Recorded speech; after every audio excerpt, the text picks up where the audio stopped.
7 తారీఖు నాడు కుర్చీలో కూర్చోగా 9 తారీఖు నాడు అన్ని చెయ్యి అని ఎవరు అన్నారు. కానీ అక్కడ ఎక్కడ చిక్కుముడి వచ్చిందంటే ఈ నవంబర్లో రైతు బంధు పైసలు వేస్తాము అన్నప్పుడు కాంగ్రెస్ వాళ్ళు ఏం చేశారంటే ఇప్పుడు మీరు తీసుకుంటే 10,000 వస్తుంది, రేపు ప్రభుత్వం మారినాక మా ప్రభుత్వం వస్తే మేము 15,000 ఇస్తాము అని చెప్పేసి ప్రజలను మభ్యపెట్టారు. ఆ మభ్యపెట్టడంతో పాటు ఎన్నికల కమిషన్కి లేఖలు రాశారు. ఇదే కాంగ్రెస్ పార్టీలో ఇలా అధికారంలో ఉన్నటువంటి ముఖ్యమంత్రి గారు, మంత్రులు, పీసీసీలో ఉన్నటువంటి కీలక నేతలు వీళ్ళందరూ కూడా అప్పటి ఎన్నికల కమిషన్కి లేఖ రాసి ఈ రైతు బంధు పడకుండా ఆపేసిరు. నవంబర్లో అప్పటి కేసీఆర్ ప్రభుత్వం రైతు బంధు వేస్తా అంటే అది పడకుండా ఆపేసి రైతు బంధు 9 తారీఖు నాడు మేము డిసెంబర్ 9 తారీఖు నాడు మా ప్రభుత్వం వస్తుంది, మేము రాగానే ఈ రైతు బంధు పైసలు 10,000 కాదు 15,000 వేస్తామని చెప్పేసి రేవంత్ రెడ్డి గారు 100 సభలల్లో 10ల సంఖ్యలో మాట్లాడి హామీ ఇవ్వడం జరిగింది. ఈ ప్రభుత్వం వచ్చిన తర్వాత డిసెంబర్ 9 తారీఖు నాడు సార్ మరి రైతు బంధు ఎప్పుడు వేస్తారు సార్ అని చెప్పేసి మనం అడుగుడు కాదు ప్రజలు అడగడం మొదలుపెట్టారు. మెల్లమెల్లగా డిసెంబర్ 9 వచ్చింది, మరి ఎప్పుడు వేస్తారు ఇంకా రైతు బంధు, ఏడేస్తారు ఎప్పుడు వేస్తారు అని చెప్పేసి అడగడం మొదలుపెట్టారు. ఇక్కడ మనం ఎందుకు టార్గెట్ అయినాము అంటే ఇప్పుడు ఇక్కడ దీంతో ముడిపడింది మిత్రులారా. మొదటి నుంచి మనము అంటే చేసినటువంటి సమస్య ఏంటంటే ప్రజల గొంత వినిపించి ప్రజల గోసను మనం వినిపించడమే మనం చేసినటువంటి తప్పుగా ఇవాళ అయిపోయింది. మనం ఇంత టార్గెటెడ్గా అయినాం. ఈ రైతు బంధు పైసలు రాలే.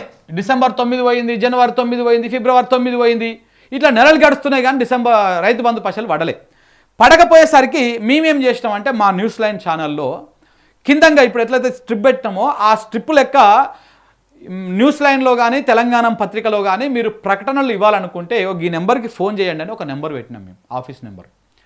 ఆ నెంబర్ పెడితే ఈ రైతు బంధు పైసలు పడనటువంటి రైతులందరూ కూడా ఆ నెంబర్కి ఫోన్ చేయడం మొదలుపెట్టారు. ఒకరోజు 10 ఫోన్లు వచ్చినాయి.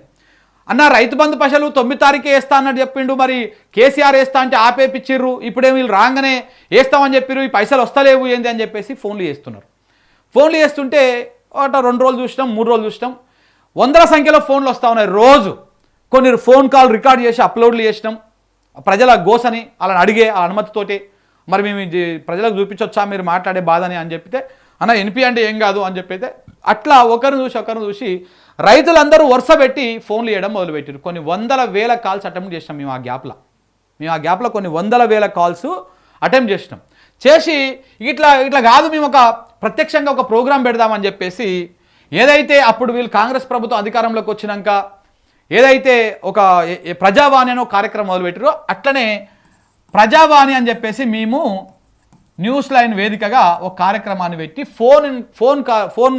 ఫోన్తో మాట్లాడేటువంటి విధంగా డైరెక్ట్గా రైతులతోటి మాట్లాడేటువంటి విధంగా మేము ఆ కార్యక్రమాన్ని ప్రారంభించడం జరిగింది. అది మేము చేసినటువంటి మొదటి తప్పు.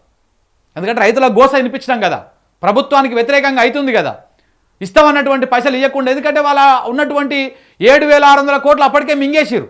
ప్రభుత్వంలోకి రాగానే కొన్ని కన్స్ట్రక్షన్ కంపెనీలకు డబ్బులు పోయినాయి, కొన్ని కన్స్ట్రక్షన్ కంపెనీలకు బిల్లులు క్లియర్ చేసుకొని ఆ పెట్టినటువంటి పెట్టుబడులన్నీ ఏదైతే ఎన్నికల్లో కొట్లాడడానికి డబ్బులు ఖర్చు పెడతారు కదా, ఇవన్నీ క్లియర్ చేసుకున్నారు. ఎక్కడికక్కడ అందిన కాడికి దోసుకొని తిన్నారు. ఇక ఇద్దామంటే పైసలు లేవు వీళ్ళ దగ్గర, ఉన్నాయని మింగేసిరు. సో దాంతో ఇది ప్రభుత్వానికి కొంత కంట్లో నలుసు లెక్క మారింది.